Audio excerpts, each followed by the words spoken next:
नमस्कार, मेरा नाम आलोक है। आप लाइव स्टीज देख रहे हैं। हमारे विशेष कार्यक्रम सुबह की चाय में आपका बहुत स्वागत है। रविवार की सुबह है, छुट्टी का दिन है। आज तारीख हो गई 12 जुलाई और देखिए, बारिश होने के बाद मौसम थोड़ा ठंडा पड़ गया है। राहत मिली है लोगों को चिलचिलाती गर्मी से, भीषण गर्मी से लोगों को राहत मिली है और मौसम भी अच्छा है। लोग हम देख रहे थे मॉर्निंग वॉक करने जा रहे हैं। फिर हल्की-फुल्की बारिश हुई है ज़िलों में, खबर निकल के आ रही है। पटना में भी रिमझिम बारिश हुई है, लेकिन अब मौसम साफ हो गया है और क्या दिख रहा है? चर्चा तो पूरे बिहार में हो रही है, बांकीपुर उपचुनाव की। सम्राट चौधरी ने तोहफ़ा भी दिया है बिहार के सभी बुजुर्गों को, 75 साल के उम्र के अधिक वाले बुजुर्गों को अब निबंधन कराने, रजिस्ट्री कराने के लिए कार्यालय नहीं जाना पड़ेगा, घर से ही हो जाएगा। कई सारी चर्चा हो रही है, लेकिन बांकीपुर उपचुनाव की चर्चा सबसे पहले। हमारे साथ बिहार के वरिष्ठ पत्रकार रवि उपाध्याय जी हैं। बांकीपुर चुनाव में बड़ा उलटफेर हुआ। कैंडिडेट दिया गया अभिषेक बंटी, फिर नीरज सिन्हा को लाया गया क्योंकि अभिषेक बंटी के पिता चारा घोटाला में सजाफता थे। मगध केमिकल कॉरपोरेशन नाम से एक कंपनी थी जिसमें वो मैनेजर थे और उसमें फर्जी बिल बनाया गया था, पैसा निकाला गया पशुपालन विभाग से और उसमें उनका भी नाम था, जेल भी गए। तो चारा घोटाले वाले के बेटे को कैसे दे सकते हैं टिकट? तो इसलिए टिकट देकर, नॉमिनेशन कराकर और फिर प्रेस कॉन्फ्रेंस कराया गया। बताया गया कि पारिवारिक कारण है।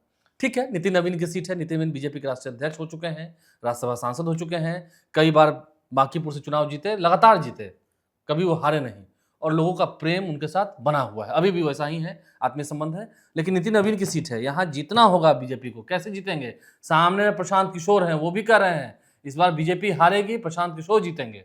बिल्कुल, देखिए सही बात आपने कहा कि ये नितिन नवीन की सीट से आप थोड़ा-सा इतर समझिए इसको कि यह नवीन सिन्हा की भी सीट रही है।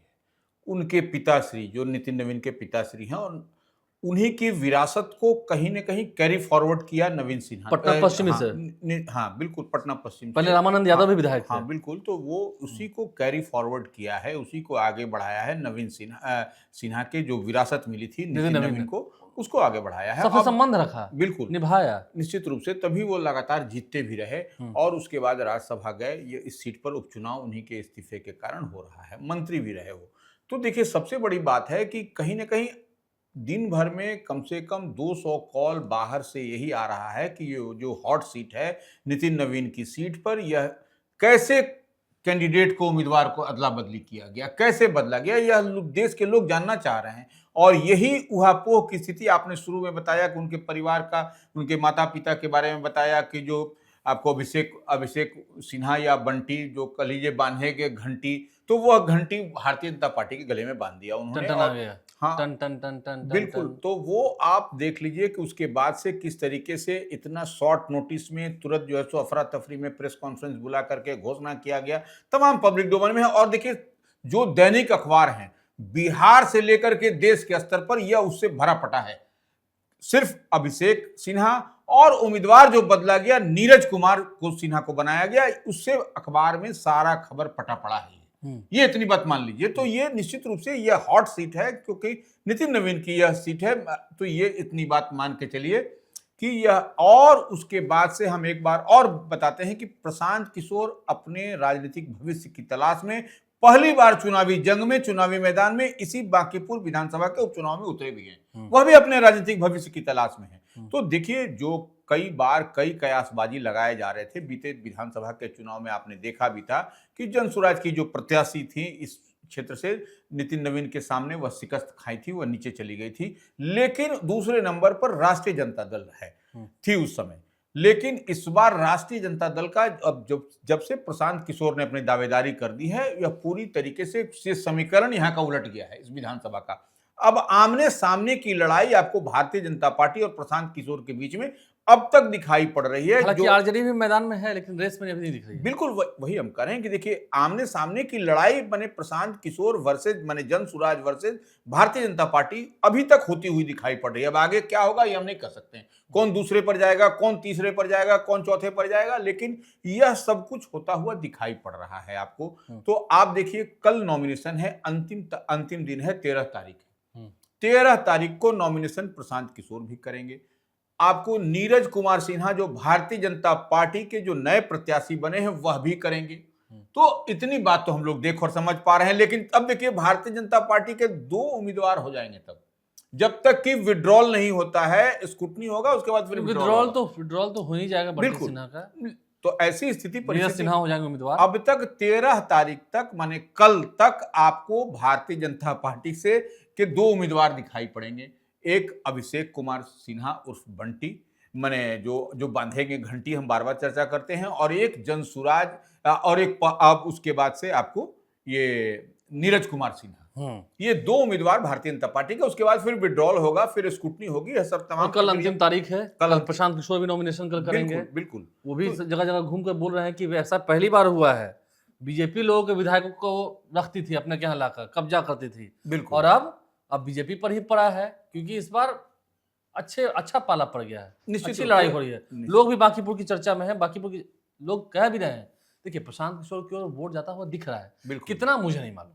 देखिए, निश्चित रूप से हम तो शुरू में ही कहे कि अर्बन एरिया पड़ता है, अर्बन स्लम का वोटर अलग है, अर्बन एरिया अलग है, लेकिन सब लोग चाह रहे हैं कि देखिए, एक सीट अगर प्रशांत किशोर जीत भी जाएंगे तो उससे कोई सरकार पर कोई असर, कोई इफेक्ट नहीं पड़ने वाला सम्राट की सरकार पर। लेकिन तब है कि एक ऐसा चेहरा जीत के जाएगा कि वो विधानसभा में आपको गड़गड़ाता हुआ आपको दिखाई पड़ेगा। ये एक बात है। तो देखिए, लोग भी कुछ न कुछ चाह रहे हैं, कुछ परिवर्तन। अब ऐसे में नितिन नवीन भी आने वाले हैं, वह भी आएंगे, वह भी, उनको भी अब यहाँ रोड शो करना पड़ेगा, क्योंकि देखिए, जो भारतीय उनकी प्रतिष्ठा की बात है। प्रतिष्ठा की बात है। अब आपने देखा भी था कि बिहार स्काउट एंड गाइड में बीते दिन आपने जब आपको अभिषेक कुमार सिन्हा जो प्रत्याशी थे, उन्होंने जब नामांकन किया था, तमाम एनडीए के 5 पांडव की बात कहें, मुख्यमंत्री सम्राट चौधरी से लेके शांभवी चौधरी तक, सब, उपेंद्र कुशवाहा, संजय झा, आपको उमेश कुशवाहा, तमाम लोग वहां पर मौजूद थे। हिंदुस्तानी आवाम मोर्चा से अनिल कुमार भी थे,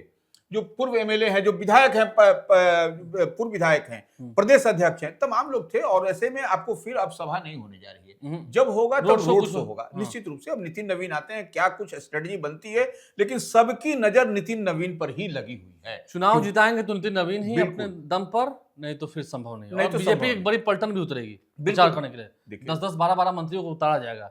रामकृपाल यादव, मैं भी कह रहा हूँ, अस्वस्थ है ना, देखिएगा अंतिम समय आता है तो वो भी प्रचार करेंगे। देखिए, अब यहाँ तो कन्फ्रंटेशन आगे सामने की रामकृपाल यादव के उतरने के लिए जरूरी भी है, मजबूरी भी है। यादव वोट है, क्योंकि यादव वोट को भी आपको अपने पाले में साधना पड़ेगा, सभी जातियों को वोट कराना। और उधर से रामानंद यादव जो इस सीट से पहले विधायक भी रह चुके हैं, उनको भी आरजेडी ने उतारा है, रेखा गुप्ता के पक्ष में। नवीन किशोर सिन्हा से पहले, पहले नवीन किशोर सिन्हा को हराए भी हैं, उनसे हारे भी हैं। बिल्कुल। तो वो देखिए, ये कई तरीके की स्ट्रेटजी, कई तरीके की रणनीति आपको बनती हुई दिखाई पड़ रही है इस चुनाव में, इस उपचुनाव में। तो उलटफेर होता दिख रहा है, निश्चित रूप से दिखाई पड़ रहा है, बड़ा उलट। देखिए, उधर अगर अच्छी बात कहें तो एक अच्छी खबर निकल के आई। मुख्यमंत्री सम्राट चौधरी ने बिहार के तमाम जितने बुजुर्ग हैं उनके लिए, ताकि सरकारी कामों में पारदर्शिता रहे, अच्छा से हो सके, सरल भाव से हो सके, सरलता से हो सके, जो निबंधन का काम होता है, जो रजिस्ट्री का काम होता है, जमीन वाला काम जो होता है, 75 वर्ष से ऊपर की आयु के जितने जो बुजुर्ग हैं उनका निबंधन अब घर से होगा। देखिए, बड़ा फैसला हुआ। देखिए, होता था क्या, इसको थोड़ा सा टेक्निकली हम लोग समझने की जरूरत है। अब निबंधन कार्यालय में वो जिसका जमीन है, जिसका रजिस्ट्रेशन कराना है, वो नहीं होता भी नहीं था तो हो जाता था। ऐसी स्थिति परिस्थिति में जो बुजुर्ग हैं, तो जो बुजुर्ग के in the absence of old man माने सीनियर सिटीजन, आपको उल्टा पुल्टा झोल झाल होता था। तो ये झोल झाल इससे समाप्त हो जाएगा। आपको घर बैठे भी अगर ओल्ड मैन है, वृद्ध हैं, सीनियर सिटीजन है, तो घर से वह व्यवस्था की गई है। घर में ही आपका फोटोग्राफी से लेकर के थंब इंप्रेशन तक तमाम तरह की प्रक्रियाएं, और घर में क्या कि डॉक्यूमेंट सब वहीं पर मिलेगा। बिल्कुल। देखिए, विकास की गति को बढ़ावा देने के लिए सरकार का ये अहम प्रयास है, ताकि बुजुर्गों का आशीर्वाद भी मिले। ठीक है, लेकिन बड़ी बात क्या है, देखिए, बाहर रहने वाले लोगों को एप्लीकेशन के माध्यम से डिजिटल रजिस्ट्रेशन की सुविधा सुनिश्चित कराने का निर्देश दिया गया है। वरिष्ठ नागरिकों की जो संपत्ति है उसके निबंधन के लिए कार्यालय जाने की अब जरूरत नहीं होगी। जो आपने बताया है, व्हाट्सएप और ईमेल पर निबंधन दस्तावेज उपलब्ध कराने की व्यवस्था की जाए।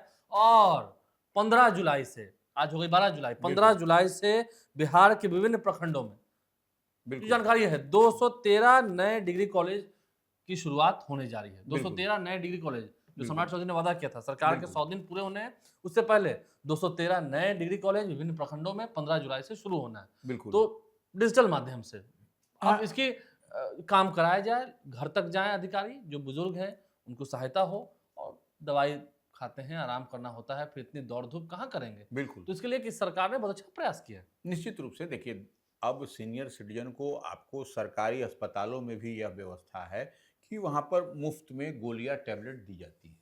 तो यह व्यवस्था निश्चित रूप से बड़ी व्यवस्था है और निशांत कुमार जो अब तो स्वास्थ्य इंजेक्शन मंत्री देने के हैं, लिए भी घर तक जाते हैं। बिल्कुल, अब निशांत कुमार स्वास्थ्य मंत्री हैं, नीतीश कुमार के पुत्र हैं वह, तो निश्चित रूप से उस विज़न पर काम होता हुआ स्वास्थ्य महकमे में भी दिखाई पड़ रहा है और सम्राट की सरकार निश्चित रूप से इसको और आगे की ओर बढ़ाती हुई दिखाई दिख पड़ रही है। देखिए, निशांत कुमार ने तो अब औचक निरीक्षण जो शुरू किया है अस्पतालों का, वो भी बिल्कुल, सराहनीय है। बहुत अच्छा बिल्कुल, काम कर रहे हैं, करना ही चाहिए ताकि इससे जो व्यवस्था है वो पटरी पर रहेगी। बिल्कुल, सुचारू ढंग से काम होता रहेगा सरकारी अस्पतालों में। आम लोग, गरीब लोगों का इलाज वहाँ अच्छे से हो पाएगा। डॉक्टर्स के दिल में रहेगा कि हाँ, मेरे ऊपर सरकार है। बिल्कुल। भयमुक्त हो जाएँगे तो फिर डॉक्टर्स जो मन वो करेंगे। सिस्टम को देखिए ना कैसे कबाड़ा कर दिया है। देखिए खैर अब नहीं, जी, देखिए स्वास्थ्य सेक्टर में एक बात और समझने की जरूरत है। मान लीजिए आपका पटना से पीएचसी अस्पताल हाजीपुर में या अन्य जगह पर हो तो वहां आपको रहना है, हुँ। वहां पर आपकी उपस्थिति 100% अनिवार्य। ऐसा नहीं कि आप उसको राम भरोसे छोड़ दीजिए और आप अपने पटना के अपने राजधानी स्थित आवास पर आराम करिए। या क्लिनिक में प्रैक्टिस कीजिए। हाँ, क्लिनिक में प्रैक्टिस करिए, तो यह सब नहीं चलेगा। यह क्योंकि अब निशांत कुमार भी अब पूरी तरीके से मॉनिटरिंग कर रहे हैं, देख रहे हैं और समय-समय पर जाके गाहे-बेगाहे आपको निरीक्षण भी करते हुए दिखाई पड़ रहे दिखाई हैं। दे रहा है और ये अच्छी बात है। निशांत कुमार अच्छा काम कर रहे हैं, उम्मीद है बेहतर और करेंगे और समझेंगे भी विभाग को और बेहतर के लिए काम करेंगे लोगों के और निष्कलंक तो हैं ही, कोई बिल्कुल, कलंक अभी तक लगा भी नहीं है। अच्छी बात है, ईमानदार हैं पिता की तरह। अब बात करेंगे देखिए बिहार के चर्चित आईपीएस हैं विकास वैभव, मगध जोन के आईजी हैं। आजकल बड़ी भीड़ लग रही है उनके यहाँ, बिल्कुल, इसलिए लोग पहुँच रहे हैं, आम लोग भी फरियाद लेकर पहुँच रहे हैं। एक भरोसा है, विकास वैभव पर उम्मीद भी है, उनसे उम्मीद है और उन पर भरोसा भी है। जाएँगे फरियाद लेकर तो ज़रूर सुनवाई होगी और यही तो बात है, विकास वैभव की आजकल काफ़ी चर्चा हो रही है। आईजी हैं, लेकिन अब देखिए ना वहाँ के लोग तो अब एसपी कार्यालय ना जाकर के आईजी के यहाँ चले जा रहे हैं। देखिए सबसे एफआईआर बड़ी क्यों नहीं लिखिएगा भाई किसी का? किसी की कोई समस्या है, लंबे समय से मामला निपटारा नहीं हुआ, क्यों नहीं हो रहा है? देखिए निश्चित रूप से आप अगर यदि विकास वैभव के बारे में चर्चा करिएगा तो लेट्स एम्पायर बिहार भी चलाते लेट्स हैं। इंस्पायर बिहार। बिल्कुल, उनका एक प्रोग्राम चलता है इसमें बिल्कुल, कई हज़ार बच्चों को मुफ्त की बिल्कुल, शिक्षा दी जाती है और कई अच्छे सराहनीय काम ब्लड डोनेशन कैंप हो या शिक्षा की बात हो, समता की बात हो, उद्यमिता की बात हो, तो विकास भवन ने बेहतर काम किया और अब जब पुलिस में है, एक अच्छी जगह मिली है, पुलिसिंग की बात हो रही है, तो वहाँ पर लोगों को क्या है, पुलिस से न्याय मिले, बिल्कुल। माहौल अच्छा रहे। देखिए निश्चित रूप से तो अब देखिए वो जन सरोकार से जुड़ा हुआ जो भी मामला है, जो भी मसले हैं, वह स्वयं सुन रहे हैं और उसका ऑन द स्पॉट निदान भी हो रहा है। इस जो भी उनके ज़ोन में जो भी एसपी पड़ते हैं ये सबको वह डीएसपी पढ़ते हैं, हाँ, सबको फ़ोन जाता है। निश्चित रूप से फ़ोन जा रहा है, सबके लिए बाज़ाब्ते आदमी अलॉट किया हुआ है कि इससे ये करिए और अपने भी फ़ोन कर रहे हैं, जो भी वो कि नेचर ऑफ जॉब क्या है, हुँ, नेचर ऑफ क्राइम क्या है, नेचर क्या है उसका, हुँ। उसके लिहाज से उसका निपटारा होता है, ऑन द स्पॉट हो रहा है और लोगों को क्या चाहिए, पुलिस के से क्या चाहिए, पुलिस तो लाठी चलाएगी नहीं नहीं। देखिए उनमें खासियत भी है, वो बोलते हैं सबको आप बिल्कुल, देख लीजिए, आप कर लीजिए।